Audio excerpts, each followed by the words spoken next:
Dans ce dernier module, nous allons parler de la cartographie des relations et connexions et également de la gestion et organisation des références. Vous aurez besoin de ces outils pour en fait vous organiser plus facilement dans la gestion en fait de toutes vos sources, toutes vos relations, tous les acteurs en fait avec qui vous devez être en étroite collaboration ou en constante communication pour pouvoir mener à bien une enquête ou mener à bien une investigation ou tout simplement en fait faire un bon reportage. Donc vous devez utiliser ces outils qui seront en fait très utiles dans la productivité et dans l'efficacité par rapport à la gestion de toutes ces relations-là.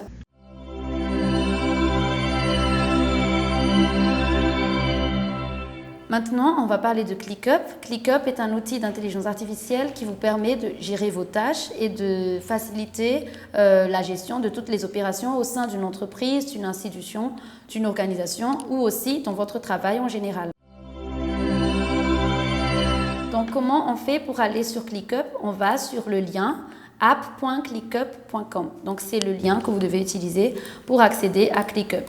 Une fois que vous avez le lien app.clickup.com, comme vous le voyez sur l'écran en ce moment même, donc vous avez l'interface qui vous demande d'intégrer votre adresse email et votre mot de passe. Donc pour ma part, j'en ai déjà un, mais si vous n'en avez pas encore, vous cliquez sur « Vous n'avez pas de compte », vous cliquez ici et vous cliquez sur « S'inscrire ». Et là, vous devez d'abord créer un compte avec votre nom complet, votre email professionnel et votre mot de passe. Bon, pour ma part, je vais donc me connecter à mon compte parce que j'ai déjà un compte, comme je l'ai dit tout à l'heure, et attendre tout simplement que le tableau de bord charge. Donc maintenant, on a accès au tableau de bord. Ce n'est pas si compliqué. Une fois que vous allez vraiment utiliser, vous devez juste vous habituer en fait au tableau de bord de ClickUp. Donc là, par exemple, vous avez le tableau de bord de nos tâches au bureau. Mais pour un journaliste, ça va être un peu plus différent. Donc, je vous explique d'abord, en général, ce qu'est ClickUp. Là, vous avez l'accueil. Dans votre accueil, vous avez en fait ce bonjour-là. Donc, bonjour Tiassou pour moi, avec mon nom. C'est par rapport au nom que vous utilisez quand vous avez créé votre compte. Donc, moi, c'est bonjour Tiassou et il vous dit déjà quelles sont les tâches que vous devez faire en ce moment. Donc, il y a récent, les tâches à faire. Il y a aussi agenda, où vous pouvez intégrer justement vos calendriers, donc vos rendez-vous. D'ailleurs, c'est très important. Par exemple, vous êtes un journaliste qui travaille dans un desk au quotidien et vous devez intégrer vos rendez-vous professionnels, vos reportages et tout ça. Vous pouvez ajouter des intégrations de calendrier à ClickUp. Mais vous devez y lier votre Apple Calendar, votre Google Calendar ou votre Outlook Calendar, comme vous le voyez sur l'écran ci-dessus. Donc, vous cliquez juste sur l'un de ces outils. Mais pour ma part, je n'ai pas encore intégré mon calendrier ici. Ensuite, vous avez le résumé de votre travail. Donc aujourd'hui, les tâches à faire, les tâches en retard, les tâches planifiées et les tâches non planifiées. Et vous avez aussi les tâches qui vous sont assignées, c'est-à-dire si vous avez par exemple un chef qui vous assigne des tâches, qui a aussi ClickUp. Donc, il peut vous assigner des tâches sur votre ClickUp à vous. Donc, les deux ClickUp travaillent ensemble. Vous travaillez sur un même tableau d'ailleurs. Je vais vous expliquer ça un peu plus tard. Ensuite, vous avez liste personnelle pour les tâches que vous souhaitez faire. Donc, par exemple, vous pouvez créer une tâche ici et rajouter interview, président de la République, recouper informations sur opérateur mobile, montage et traitement de son pour dernier reportage. Par exemple, vous mettez ça là et vous pouvez même mettre une date d'échéance et une priorité. Donc, vous avez 4 priorités sur ClickUp. Vous avez urgente, élevée, normale et basse. Et en fait, c'est en fonction des priorités que ClickUp vous donne que vous pouvez aussi vous organiser pour les tâches. Et il vous donne de toute façon des rappels. Il y a un alarme où vous avez en fait des rappels ClickUp. Donc, par exemple, nous, on a des rappels ClickUp au bureau qui nous permettent de savoir ce qu'on doit faire en ce moment. Et vous pouvez créer cette tâche-là. Vous avez aussi les commentaires. S'il y a des commentaires sur des tâches, par exemple des commentaires de votre patron ou de vos collègues. Et vous avez un outil Line-Up qui vous permet aussi de voir toutes les tâches en une seule fois, de faire un regroupement des tâches. Et en dernier, vous avez un compte rendu IA. Le compte-rendu IA vous permet de créer un résumé récurrent des activités récentes. Donc voilà pour l'accueil en général. Ensuite, vous avez, donc toujours à droite, dans le menu, vous avez la boîte de réception qui vous permet de recevoir vos emails. Donc si vous souhaitez synchroniser vos emails avec ClickUp, c'est possible. Vous pouvez synchroniser Gmail, Outlook, n'importe quel email que vous voulez. Mais pour ma part, moi, j'ai préféré ne pas synchroniser ça. Mais peut-être que c'est important pour un journaliste. Puis vous avez aussi le volet discussion. Donc ce sont comme des messages privés, comme sur Facebook, WhatsApp, Messenger, etc. Où vous pouvez en fait vous envoyer des messages privés entre collègues. Mais il faut inviter le collègue à discuter avec vous. Donc il faut avoir son ClickUp. C'est comme avoir un numéro de téléphone, mais avoir le ClickUp de votre collègue. Dans la discussion, vous avez aussi les options canaux qui vous permettent de discuter directement sur les canaux. C'est comme sur WhatsApp, encore une fois, où vous avez par exemple un canal, là on a notre canal comptabilité qui permet de discuter uniquement de la comptabilité. On a aussi un canal formation, un canal général, un canal ressources humaines, etc. si on veut encore en rajouter. Et ici, vous avez les messages privés, comme je l'ai dit tout à l'heure. Donc voilà comment fonctionne le message privé de ClickUp.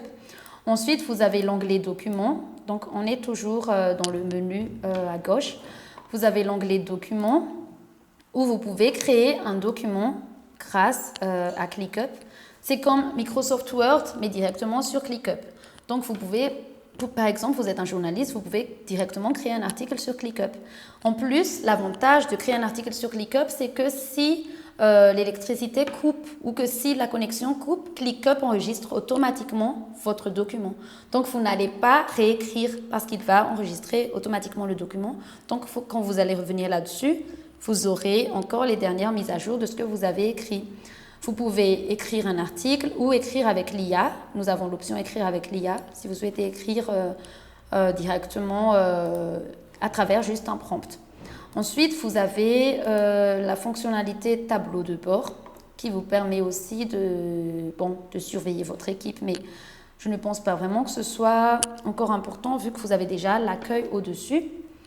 Vous avez aussi la fonctionnalité clip qui vous permet de faire un enregistrement de vos réunions, de vos vidéocalls, de faire une capture d'écran aussi. Si vous n'avez pas un outil dans votre ordinateur, donc ClickUp peut le faire pour vous. Et vous avez aussi après l'option objectif. Donc, il s'agit de définir un objectif sur ClickUp.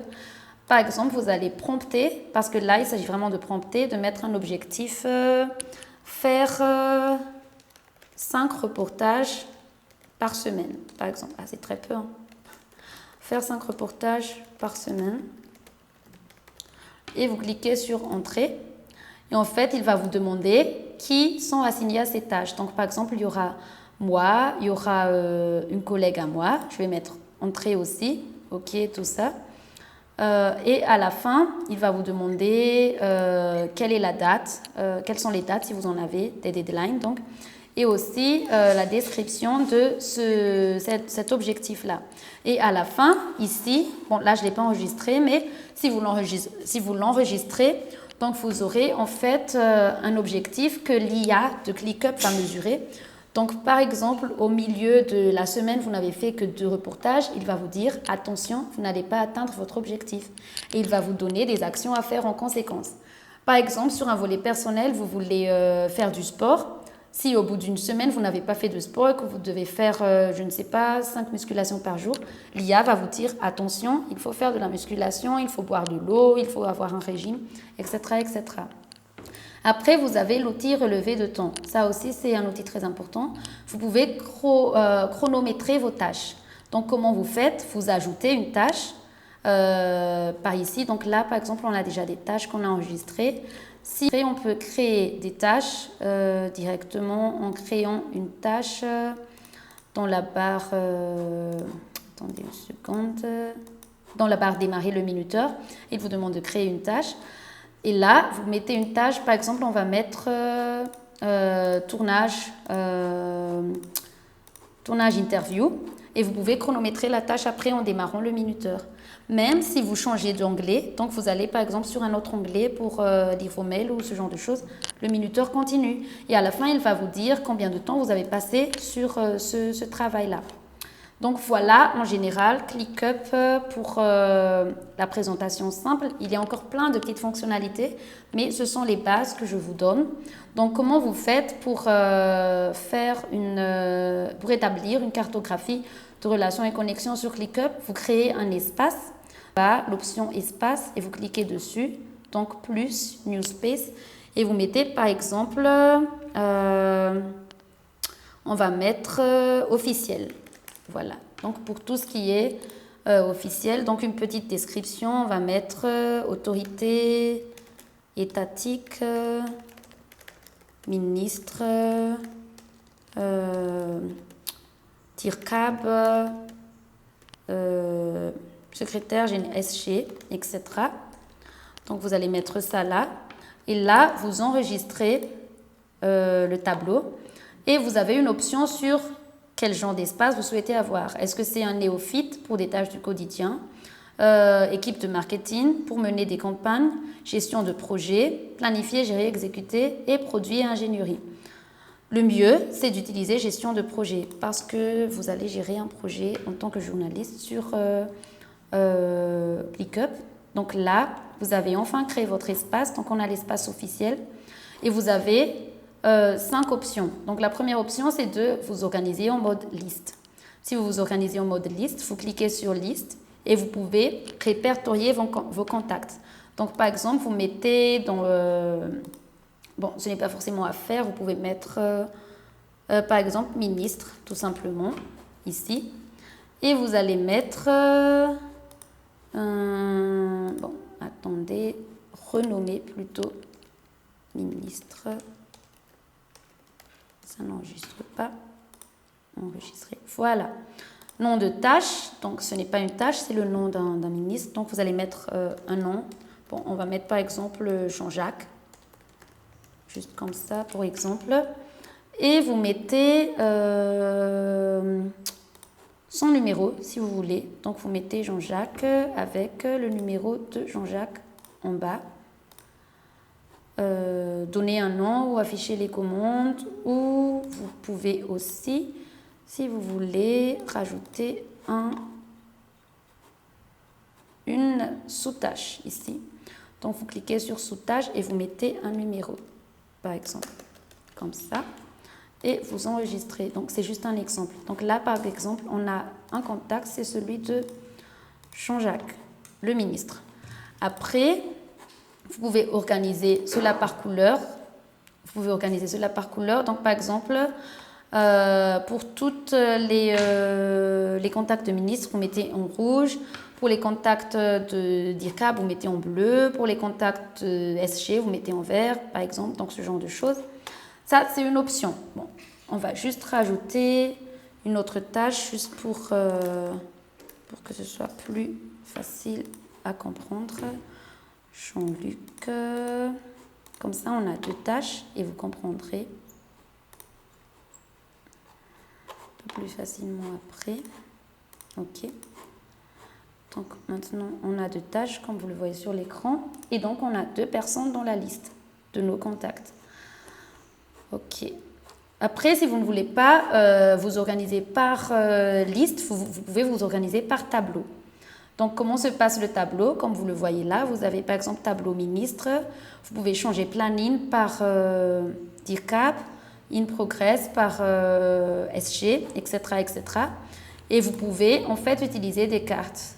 Donc, par exemple, vous mettez, par exemple, finalement, Jean-Jacques, il n'est pas ministre, il est DIRCAB. Donc, vous mettez ça dans DIRCAB en renommant celui-ci, mais vous ne pouvez pas le renommer directement ici, vous devez le renommer dans la liste. Donc ça, c'est juste une option pour vous expliquer qu'en fait, il faut renommer les noms directement dans la liste et non dans les autres. Donc par exemple, on met SG. Voilà, comme ça. Maintenant, on a le tableau ministre et SG. Et ensuite, on a d'autres façons de voir. Donc vous pouvez aussi utiliser une carte mentale. Donc ici, vous avez vue. Vous cliquez sur vue. Vous avez liste, calendrier, document, tableau, tableur. En fait, vous avez toutes les options possibles. Et vous aimez par exemple travailler par carte mentale. Donc, vous cliquez sur carte mentale et vous allez mettre un nom à votre carte mentale. Donc là, c'est déjà le nom. Et cliquez sur tâche. Voilà. Et la carte mentale, en fait, va vous faire...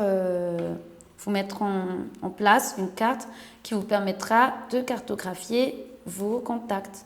Mais il faut savoir l'utiliser. Donc, en général, voilà comment vous pouvez cartographier vos relations et connexions sur ClickUp.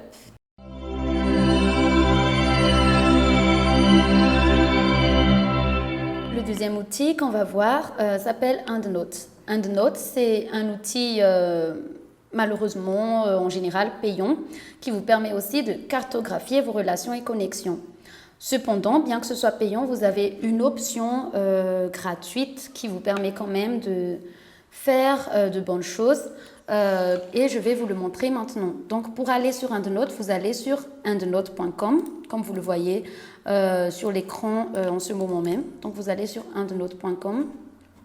Et une fois que vous avez endnote.com, vous avez l'option se connecter que vous avez à droite de votre écran. Donc vous cliquez sur se connecter d'abord. Donc on va voir ce que ça donne. Donc maintenant vous avez EndNote sur l'écran. Donc vous avez deux versions. Vous avez la version EndNote 21 ou EndNote 21 qui est celle qui est payante. Et vous avez l'EndNote classique qui est celle qui est gratuite et qui vous sert pour des tâches basiques. Donc, elle vous dit de cliquer ici, Online Classic Here, si vous voulez utiliser la version gratuite. Donc, vous cliquez sur Here et vous attendez que ça charge. Et là, vous avez accès à une nouvelle plateforme, Clarivate, qui est en fait un partenaire de EndNote et qui va vous permettre d'accéder à EndNote gratuitement. Donc, vous cliquez sur Clarivate et il vous demande de créer un compte. Si vous n'avez pas encore de compte, vous cliquez sur Register ici et vous créez votre adresse email, mot de passe, vous donnez votre nom et prénom et vous fournissez le CAPTCHA qui est en bas là.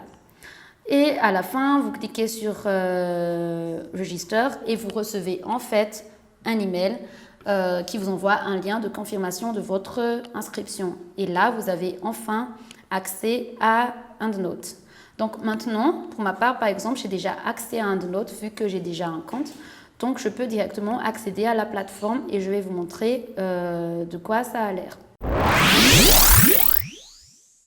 Donc maintenant, vous avez accès à l'interface de EndNote une fois que vous êtes connecté. Donc, vous avez devant vous mon écran qui vous montre les différentes options qu'on peut utiliser sur EndNote.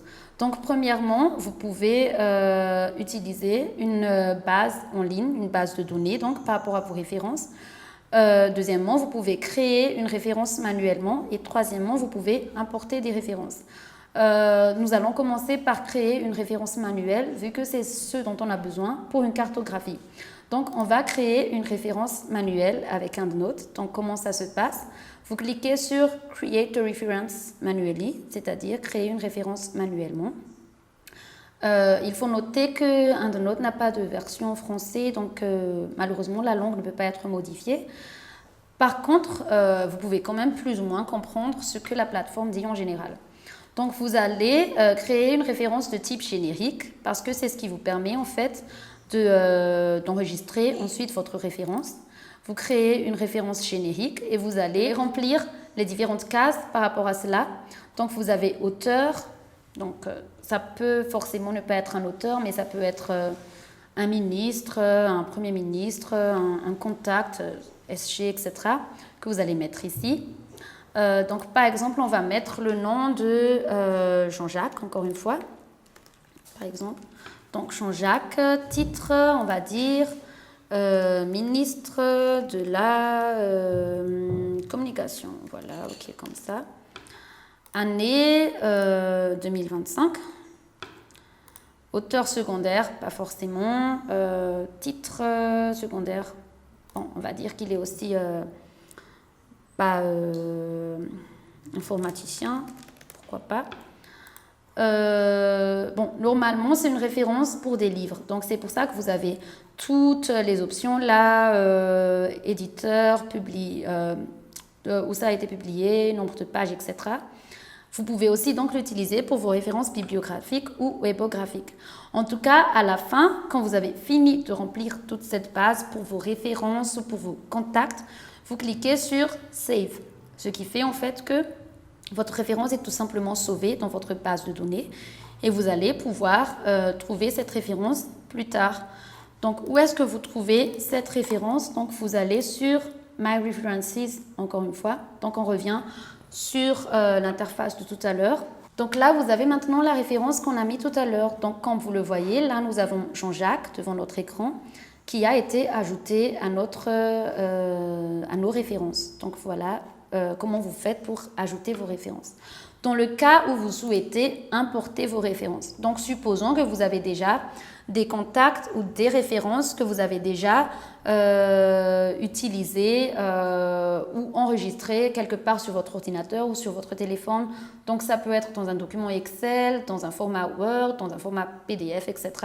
Donc, comment vous faites? Vous allez importer ces références-là. Ou vous allez sur Import References, ici, comme vous le voyez sur l'écran. Vous cliquez dessus et vous importez vos références à travers Choose File. Donc, vous cliquez ici, choisir le fichier et vous cliquez sur le fichier à importer. Donc, par exemple, j'ai choisi n'importe quel fichier juste pour la démonstration. L'option, quelle option? On va dire EndNote Import. Où ça a un field, par exemple. Et là, vous cliquez sur Importer. Et là, vous avez aussi les références que vous allez ensuite voir, encore une fois, dans la base de données qu'on a vue tout à l'heure, où vous allez voir toutes vos références dans un même fichier. Ça vous permet donc d'avoir toutes vos références en une fois, sans forcément avoir à chaque fois à tout le temps aller sur Excel ou ce genre de choses. Ensuite, comment vous organisez votre cartographie? Vous cliquez sur Organiser, plus haut ici, donc Organize. Vous cliquez dessus et vous cliquez sur Gérer mes groupes. Donc, New Group, vous pouvez mettre un groupe. Par exemple, tout à l'heure, par exemple, on a vu sur d'autres outils, on a vu qu'on pouvait mettre officiel. Donc, on peut faire la même chose cette fois-ci, mais avec EndNote. Maintenant, vous avez un groupe qui s'appelle officiel et vous pouvez intégrer des références dans officiel. Donc, ça vous permettra en fait de cartographier tous vos contacts. Vous pouvez créer un autre groupe. Par exemple, vous allez mettre ONG. Vous allez les mettre aussi dans le groupe. Ça vous permettra aussi d'avoir d'autres contacts. Donc, c'est comme ça en fait que vous gérez votre cartographie en général. Et tout ça, bien sûr, c'est à titre gratuit. Donc, voilà comment vous faites en général. Si besoin, vous pouvez aller dans Format. Vous cliquez sur Références et ici, vous pouvez rechercher les références dont vous avez besoin. Donc, par exemple, on avait eu... on va cliquer sur un file parce que c'était là où on a mis Jean-Jacques. Et si vous avez aussi besoin d'un match, donc ça s'appelle un match ici, vous pouvez faire une recherche sur ce site qui s'appelle Master Journalist, mais il faut donc avoir un compte et vous pouvez chercher des journaux dessus pour toutes vos références journalistiques et bibliographiques. Donc ça, c'est juste un plus dans l'outil Clarivate de EndNote, mais vous n'avez pas forcément besoin de l'utiliser. Donc en général, voilà comment vous faites pour utiliser EndNote pour vos cartographies et vos références.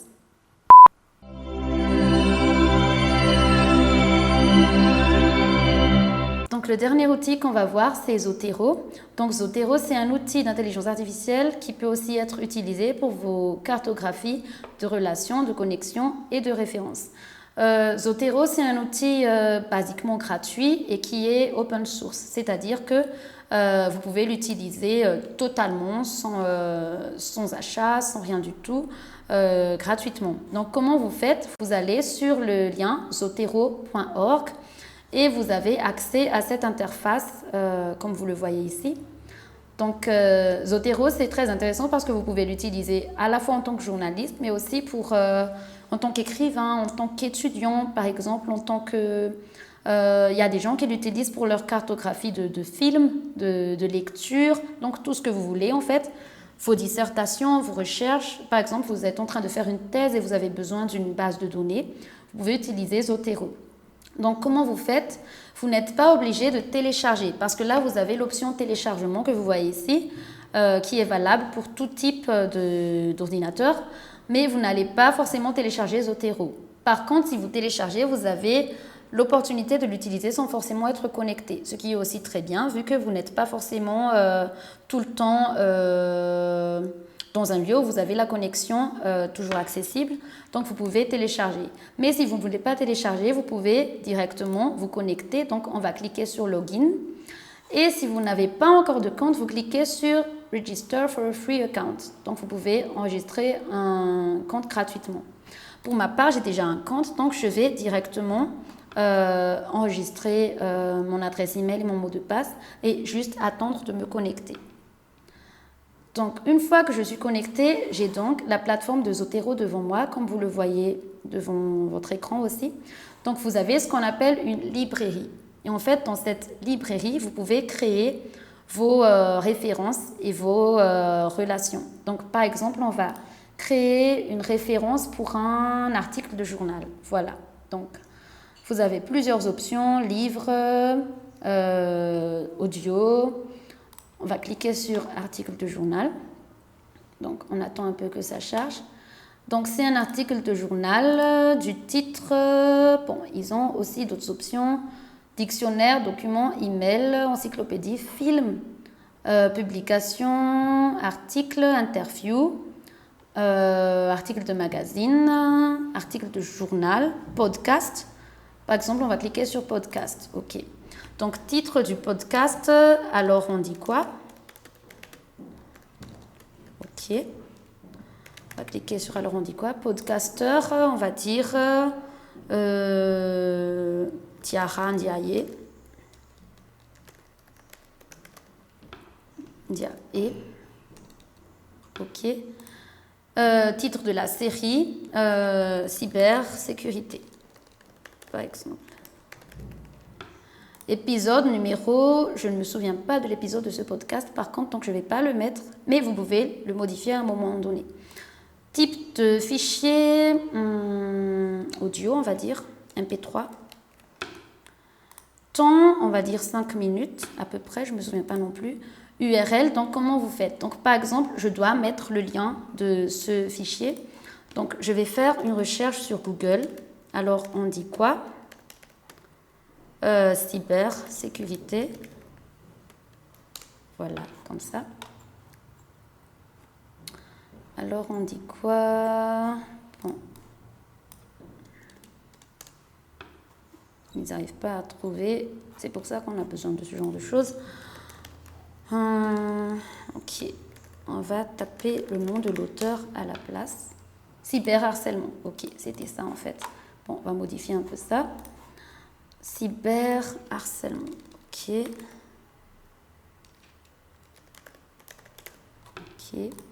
URL, on va copier cette URL. Donc quand on dit URL, ça s'appelle, c'est en fait le lien que vous avez tout en haut. Donc c'est ce lien très long que vous avez là. Vous allez le copier et ensuite le coller sur URL comme ça. Langue, français. Bon, titre court. C'est quoi titre court? On va dire les jeunes et le cyberharcèlement, pourquoi pas. 3, RFI, date d'ajout, donc c'est aujourd'hui bien sûr, et vous avez maintenant la référence qui est là, donc elle est là, vous pouvez maintenant l'utiliser. Donc ça c'est une référence parmi tant d'autres. Vous pouvez en créer une autre, encore une fois, par exemple ce sera cette fois-ci un livre que vous aimez beaucoup, et vous souhaitez en fait ajouter ce livre-là à vos références. Donc voilà comment vous faites pour rajouter en fait tous les besoins que vous avez. Et si vous souhaitez en fait supprimer tout simplement la référence, donc vous cliquez sur l'icône poubelle qui est là et Move to Trash comme ça. Et vous avez en fait toutes vos références ici. C'est un outil vraiment très facile à utiliser et aussi très facile pour votre mémoire visuelle et tout ça. C'est très facile et vous avez tous les liens dans un seul fichier, vous avez toutes les données. Si vous recherchez encore ce que vous avez effacé, vous avez encore les poubelles que vous pouvez fouiller si vous en avez encore besoin. Donc voilà comment vous faites pour vous organiser sur Zotero. Nous avons donc vu 3 outils d'intelligence artificielle qui vous permettront d'organiser votre cartographie de relations et de connexions, mais également de vous organiser et de gérer vos références. Il est cependant important de noter que ces outils peuvent être utilisés pour toutes vos tâches quotidiennes et aussi pour votre organisation personnelle et professionnelle. Et c'est ainsi que s'achève notre 3e module.